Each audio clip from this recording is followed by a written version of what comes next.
Selamat sore. Pada kesempatan ini saya akan mempresentasikan tugas dalam pelatihan pekerti pada Maret 2022. Tugas ini adalah membuat ringkasan dari materi yang disampaikan oleh Dr. Syihabuddin Said, MSI, dengan judul Strategi Pembelajaran dan Motivasi Belajar. Perkenalkan, saya Sylvester Masiasiso, STMSC, dosen Program Studi Arsitektur Fakultas Teknik Universitas Flores. Baik, dalam materi ini memiliki tujuan umum, yaitu peserta pekerti diharapkan dapat memahami dan mengembangkan strategi pembelajaran. Kemudian yang kedua, memotivasi diri dan mahasiswa untuk terus belajar. Selain tujuan umum, kita juga memiliki tujuan khusus pembelajaran, yaitu yang pertama, menjelaskan strategi pembelajaran di perguruan tinggi. Kemudian yang kedua, menjelaskan motivasi belajar di perguruan tinggi.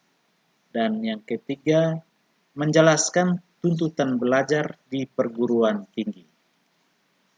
Nah, kita tentunya sebelum membicara tentang strategi dan motivasi, terlebih dahulu kita memahami apa sih yang dimaksudkan dengan strategi. Strategi adalah pendekatan secara keseluruhan yang berkaitan dengan pelaksanaan gagasan, perencanaan, dan eksekusi sebuah aktivitas dalam kurun waktu. Strategi itu mencakup pembelajaran. Pembelajaran adalah proses interaksi antar mahasiswa dengan dosen, antara peserta didik dengan pendidik, dan sumber belajar pada suatu lingkungan belajar. Nah, jadi untuk pembelajaran ini adalah proses interaksi dua arah antara dosen dan mahasiswa, antara peserta didik dan pendidik, dan juga berkaitan dengan sumber belajar, baik itu dari sumber fisik maupun sumber-sumber lainnya yang ada di lingkungan sekitar, lingkungan belajar. Kemudian dosen.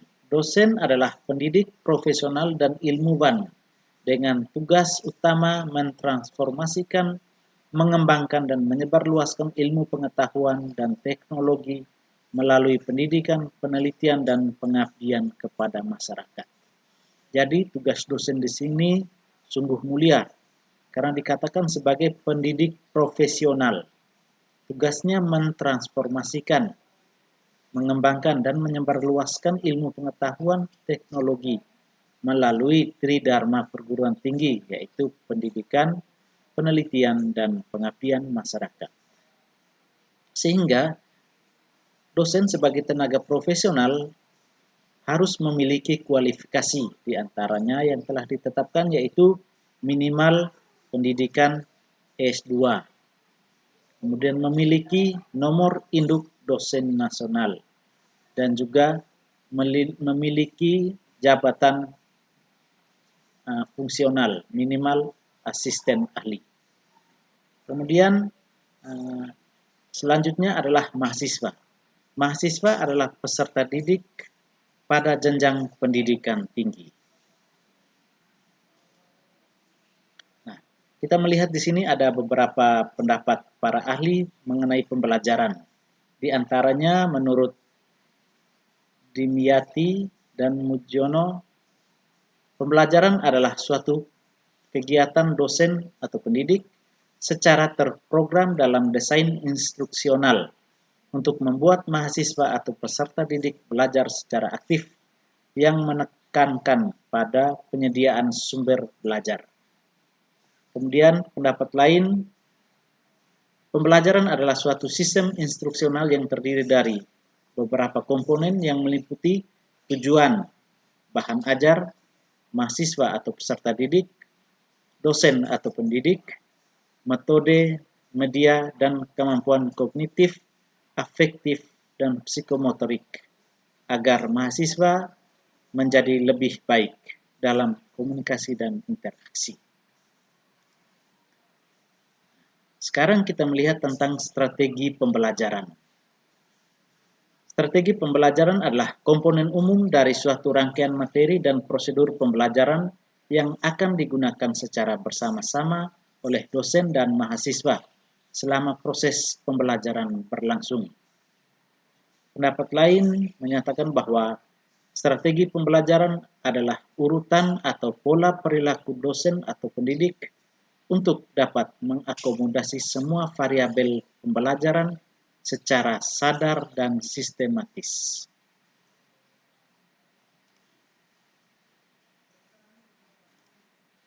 Nah, di sini dari beberapa pengertian tadi disimpulkan bahwa strategi pembelajaran merupakan suatu prosedur pembelajaran dalam membantu usaha belajar mahasiswa atau peserta didik, mengorganisasikan pengalaman belajar, mengatur dan merencanakan bahan ajar agar tercipta proses pembelajaran yang lebih efektif, efisien untuk mencapai tujuan pembelajaran.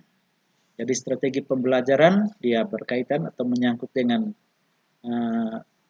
mahasiswa dan dosen, peserta didik, kemudian bagaimana mengorganisasikan, bagaimana supaya pengalaman belajar itu dapat teratur dengan baik, kemudian mengatur dan merencanakan bahan ajar agar materi yang disampaikan itu lebih efektif dan efisien, tentunya untuk mencapai tujuan dari pembelajaran itu.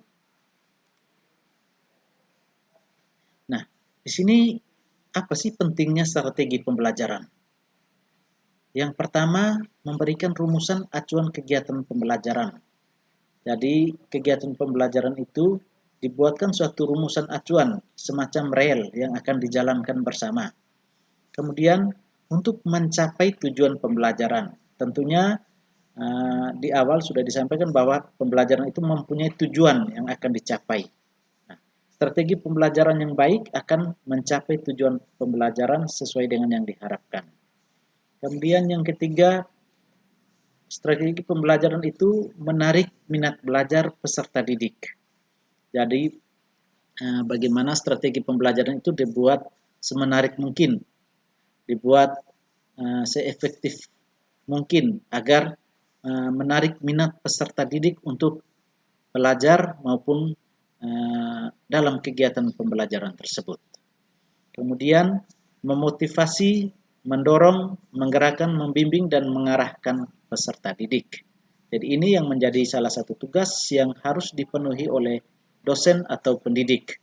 Jadi dosen bersifat atau tugasnya sebagai tutor. Jadi dia memotivasi. Kemudian ada saatnya harus mendorong dan menggerakkan serta membimbing peserta didik. Juga mengarahkan peserta didik agar dapat melakukan tugasnya dengan baik. Nah, ada beberapa strategi pembelajaran. Yang pertama yaitu strategi pembelajaran inquiry atau SPI. Rangkaian kegiatan pembelajaran yang menekankan pada proses berpikir secara kritis dan analitis untuk mencari dan menemukan sendiri jawaban dari suatu masalah yang ditanyakan. Proses berpikir ini biasanya dilakukan melalui tanya jawab antar dosen dan mahasiswa. Jadi bagaimana mahasiswa dituntut untuk berpikir kritis dan analitis.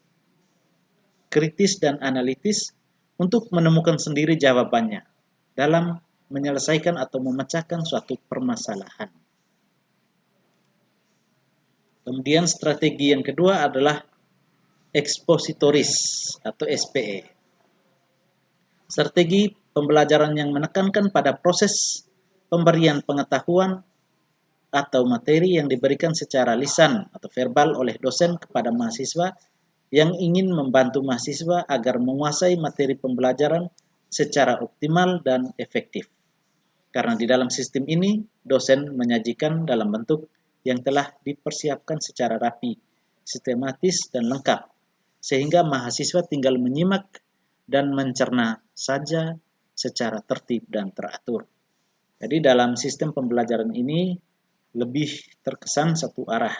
Jadi bagaimana dosen menyiapkan materi secara lengkap, sistematis, dan juga akan disampaikan kepada mahasiswa.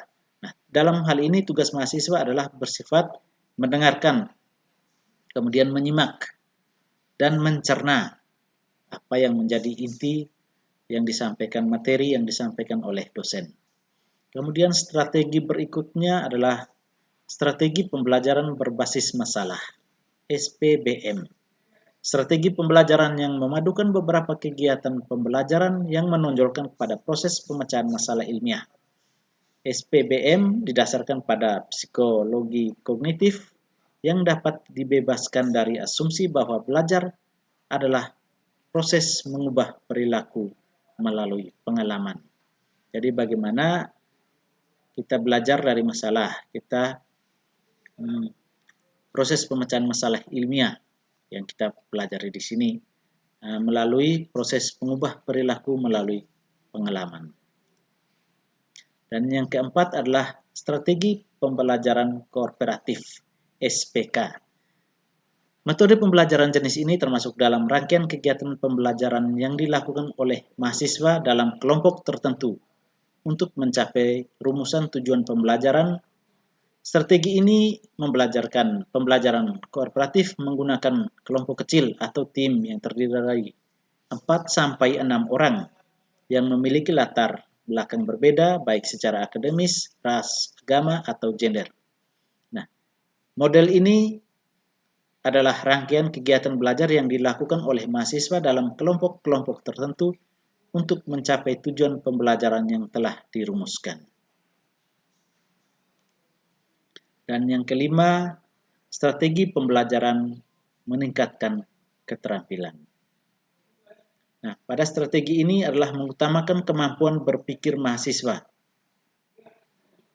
Materi yang disajikan dapat berupa membimbing mahasiswa melalui proses menemukan konsep sendiri yang harus dikuasai oleh mahasiswa dengan cara terus-menerus melalui proses dialog dan menggunakan pengalaman mahasiswa agar strategi pembelajaran yang diterapkan oleh para dosen dapat berjalan maksimal. Pentingnya pihak lembaga pendidikan meningkatkan sarana dan prasarana yang ada di sekolah maupun kampus seperti mengembangkan perpustakaan, renovasi kelas, hingga memberikan pelatihan kepada pendidik, dalam hal ini dosen. Nah, karakteristik proses pembelajaran.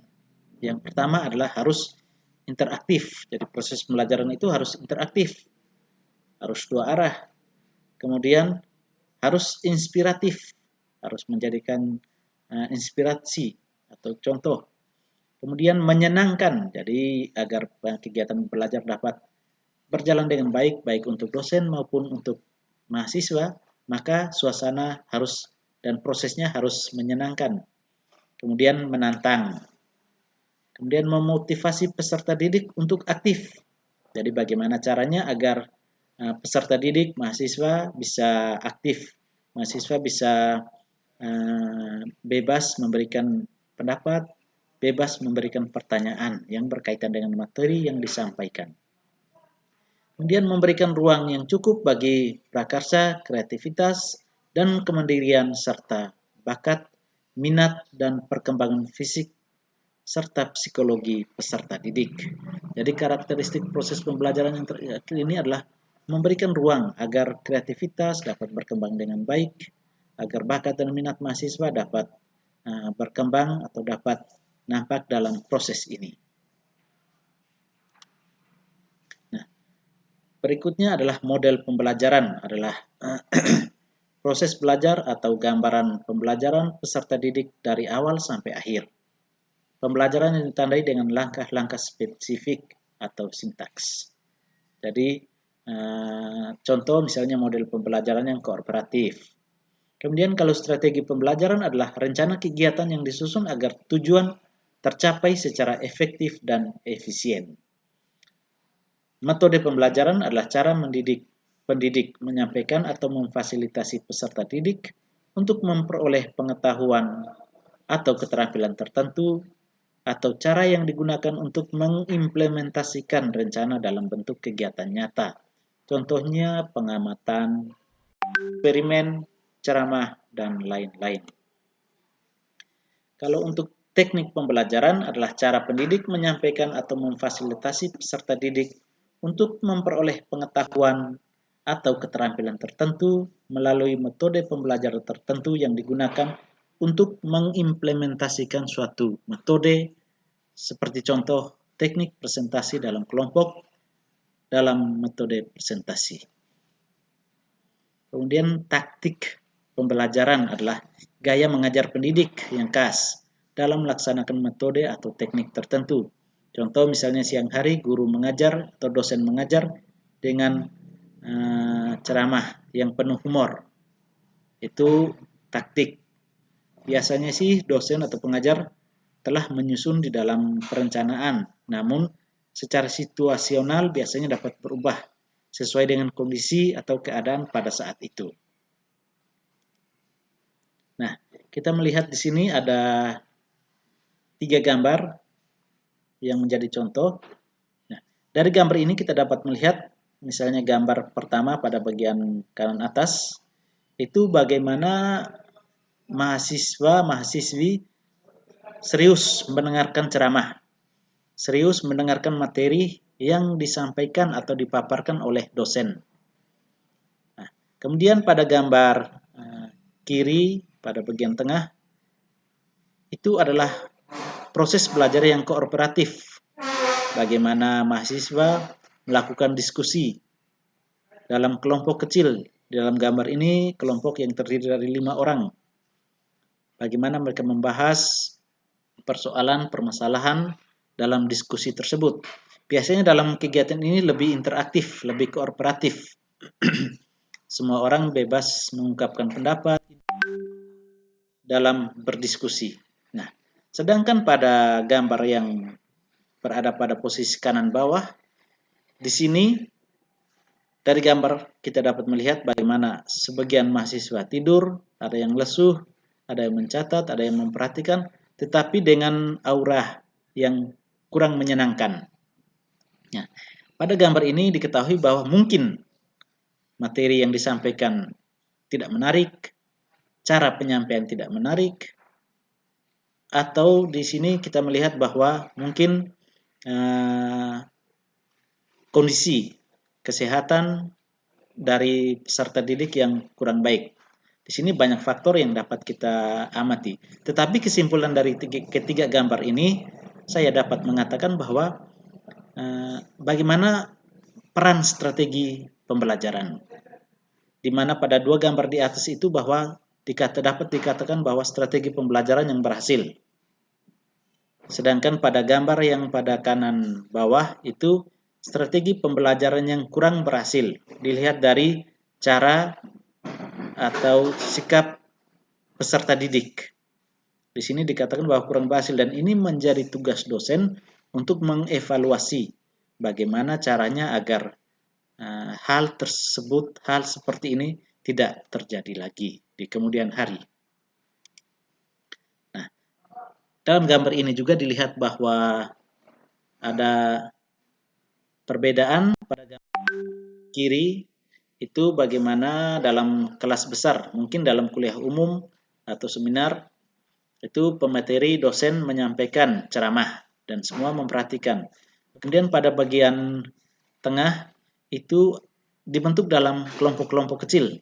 Pembelajaran sistem kooperatif dalam kelompok-kelompok kecil. Di sini bisa dilihat bahwa ada 3 kelompok yang terdiri dari 6 orang dari setiap kelompok. Dan pada gambar kanan itu kelompok kecil, di mana hanya terdiri dari 5 orang. Nah, di sini kita dapat melihat bagaimana strategi pembelajaran. Yang pertama ceramah, yang kedua kooperatif dalam kelompok kecil tetapi masih dalam beberapa kelompok. Dan yang terakhir itu bagaimana strategi pembelajaran dengan cara kooperatif dalam kelompok kecil. kita melihat berikutnya adalah Bloom dan Krathwohl. Dalam belajar, mahasiswa harus menguasai 3 ranah, kognitif, psikomotorik, dan afektif. Di dalam kognitif ada 6 tingkatan. Yang pertama pengetahuan, itu melalui perolehan, melalui mengingat dan menghafal. Kemudian pemahaman. Dalam pemahaman untuk mendapatkan yaitu melalui penginterpretasian, yaitu interpretasikan.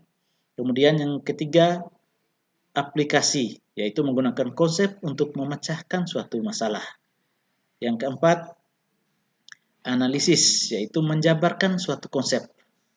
Yang kelima sintesis, yaitu dengan proses menggabungkan bagian-bagian konsep menjadi satu konsep utuh. Jadi dari beberapa konsep digabung, dijabarkan agar menjadi satu konsep utuh. Dan yang keenam, evaluasi, membandingkan nilai-nilai dan ide-ide. Nah, kemudian pada bagian psikomotor ada 5 tingkatan. Yang pertama peniruan, menirukan gerak, menirukan tindakan. Kemudian yang kedua penggunaan, jadi menggunakan konsep untuk melakukan gerak. Yang ketiga keterpaduan, yaitu melakukan gerak dengan benar. Yang keempat, perangkaian, melakukan beberapa gerakan sekaligus dengan benar. Yang kelima, naturalisasi, yaitu melakukan gerakan. Kemudian pada afektif ada 5 tingkatan, yaitu yang pertama pengenalan, yaitu ingin menerima secara sadar adanya sesuatu. Kemudian merespon, yaitu aktif berpartisipasi. Kemudian penghargaan, menerima nilai-nilai. Kemudian perorganisasian, dan yang terakhir pengalaman, yaitu menjadikan nilai-nilai sebagai bagian dari pola hidup.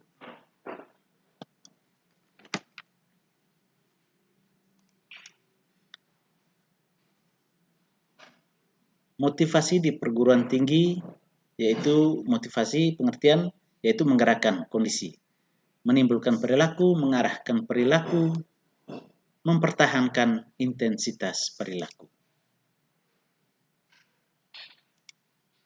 Motivasi belajar merupakan suatu dorongan internal dan eksternal pada siswa-siswi, pada mahasiswa yang memberikan semangat, perhatian, kemauan, keinginan, dan cita-cita untuk belajar guna mencapai tujuan yang diinginkan. Oleh karena itu, motivasi belajar untuk siswa sangatlah penting karena sebagai pendorong siswa untuk lebih giat dalam belajar agar memperoleh tujuan yang ingin dicapainya dalam belajar, yaitu memperoleh prestasi yang bagus. Ciri-ciri motivasi belajar, itu menurut pendapat Sardiman. Tekun menghadapi tugas. Kemudian ulet menghadapi kesulitan, tidak memerlukan dorongan dari luar untuk berprestasi. Kemudian menunjukkan minat terhadap bermacam-macam masalah untuk orang dewasa. Kemudian lebih senang bekerja mandiri. Cepat bosan pada tugas-tugas yang rutin atau hal-hal yang bersifat mekanis berulang-ulang begitu saja sehingga kurang efektif. Dapat mempertahankan pendapatnya kalau sudah yakin akan sesuatu. Tidak mudah melepaskan hal-hal yang diyakini itu.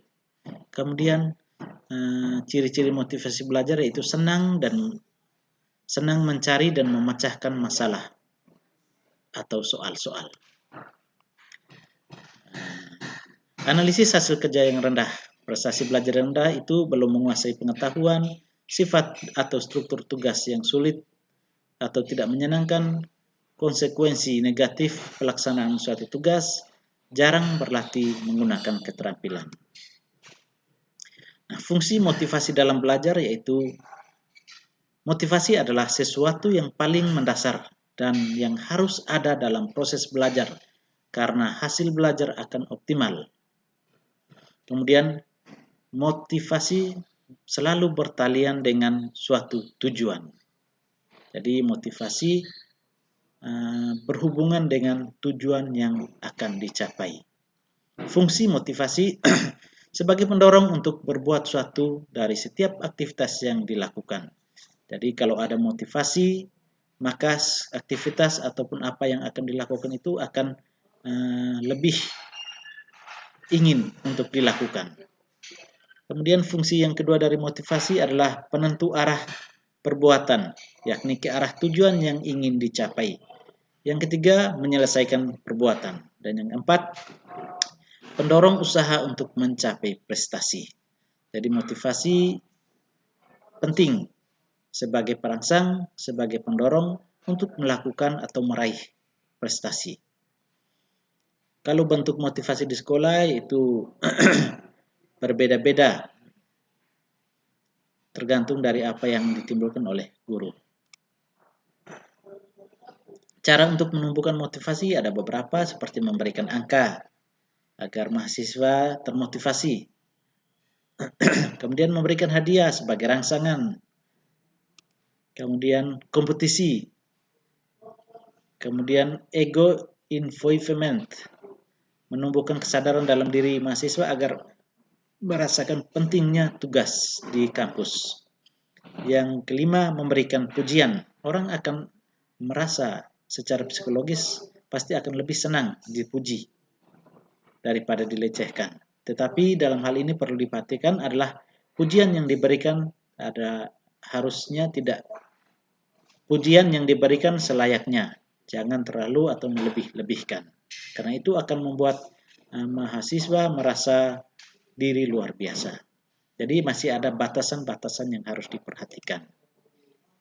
Untuk teori motivasi, yang pertama motivasi dan penguat.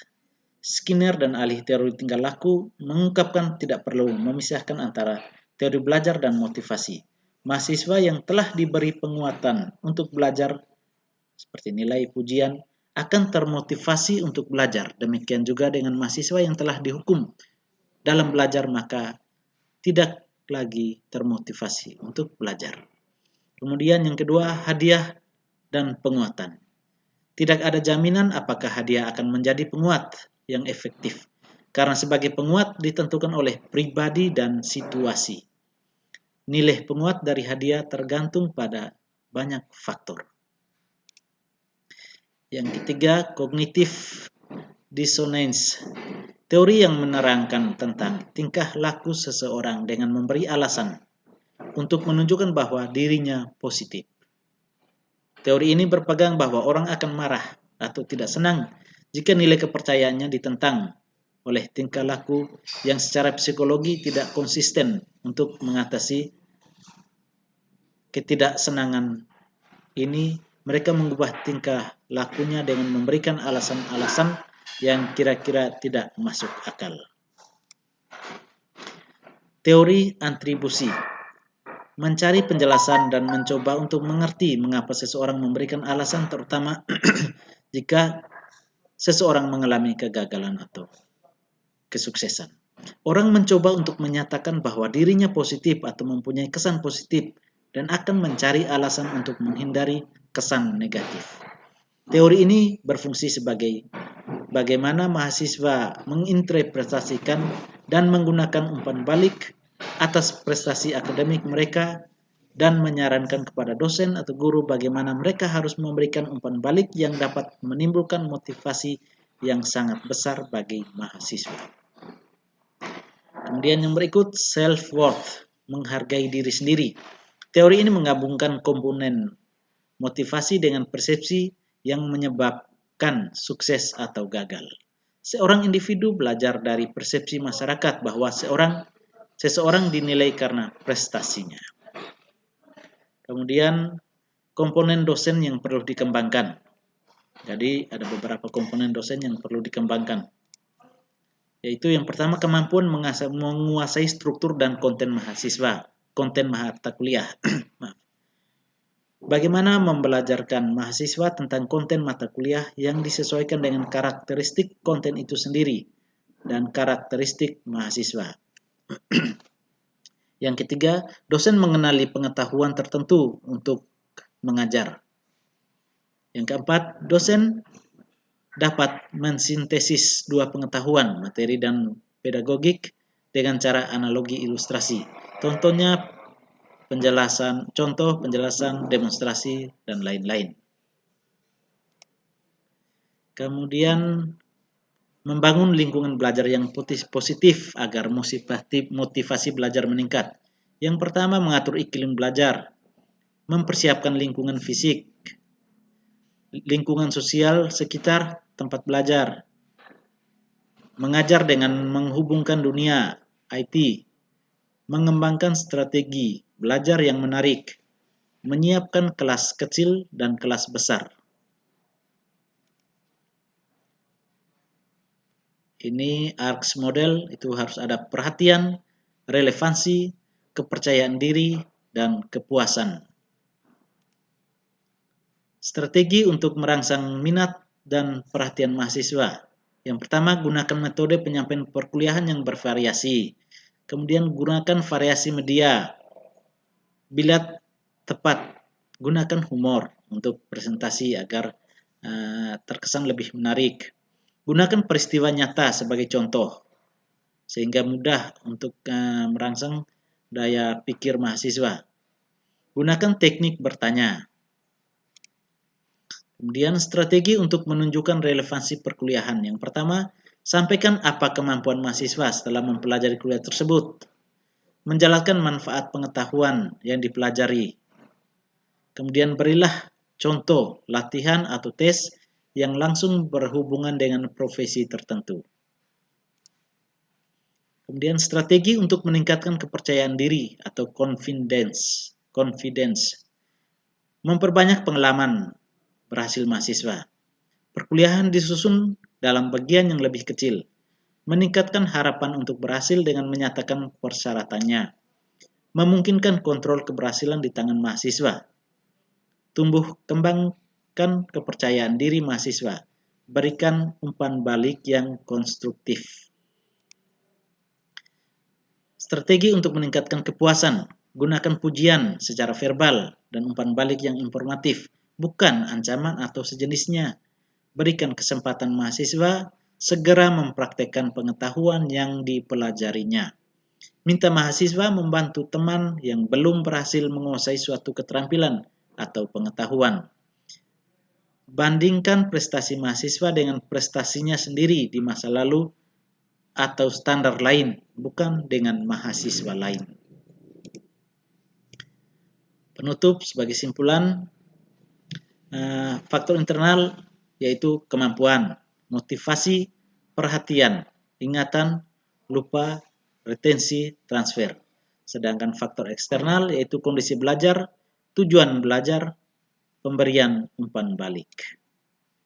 Simpulan, motivasi disesuaikan dengan kondisi, bidang, dan tingkat kesulitan yang dihadapi peserta didik, kemampuan yang dimilikinya, dan tujuan yang ingin dicapai. Tuntutan belajar di perguruan tinggi, prinsip-prinsip belajar sepanjang hayat, berpendidikan setinggi-tingginya untuk memaksimalkan pengembangan potensi. Pendidikan di perguruan tinggi melibatkan suatu perpindahan menuju struktur sekolah yang lebih besar, lebih impersonal, lebih heterogen, serta bertambahnya tekanan untuk mencapai prestasi. Perguruan tinggi adalah pendidikan untuk orang dewasa. Dewasa, kemandirian kepribadian dan ekonomi, masa perkembangan karir, masa pemilihan pasangan. Zaman menuntun setiap individu melakukan perubahan yang baik sesuai dengan zaman yang dihadapinya. Jadi kita harus mengikuti dengan perkembangan dan tuntutan zaman yang ada pada saat ini maupun saat yang akan datang. 3 kegiatan utama di perguruan tinggi, yakni pendidikan, penelitian, dan pengabdian atau tridharma. Yang pertama, menuntut kemampuan berpikir bebas, kreatif, dan inovatif. Yang kedua, menuntut kemampuan berkarya dan mengabdi. Yang ketiga, menuntut karakter individu yang unggul secara intelektual, emosional, dan spiritual. Mahasiswa dituntut untuk memiliki kekuatan kehendak, the power of will, memiliki prestisence atau ketekunan, memiliki keinginan atau desire untuk menjadi sesuatu, kenyataan. Sukses dalam belajar, yaitu sukses dalam belajar bila tujuan belajar tercapai, antara lain learning to know atau mengetahui, learning to be, menjadi diri sendiri, learning to do atau melakukan, dan yang terakhir learning to live together atau kooperatif, hidup bersama. Kiat-kiat sukses yang disampaikan di sini, yang pertama tujuan atau cita-cita, yang kedua kedisiplinan, yang ketiga konsistensi, 4 pengetahuan, 5 keyakinan, 6 tindakan, 7 sehat jasmani dan rohani. Penutup, kesimpulan, pendidikan sepanjang hayat untuk terus mengembangkan kematangan diri dan memaksimalkan pengabdian kepada Tuhan. B. Evaluasi sebagai dosen pembimbing akademik. Buatlah contoh rencana akademik bersama mahasiswa agar mahasiswa lulus cepat, berprestasi, dan mandiri. Demikian presentasi yang saya sampaikan. Atas perhatian saya ucapkan terima kasih. Wassalam.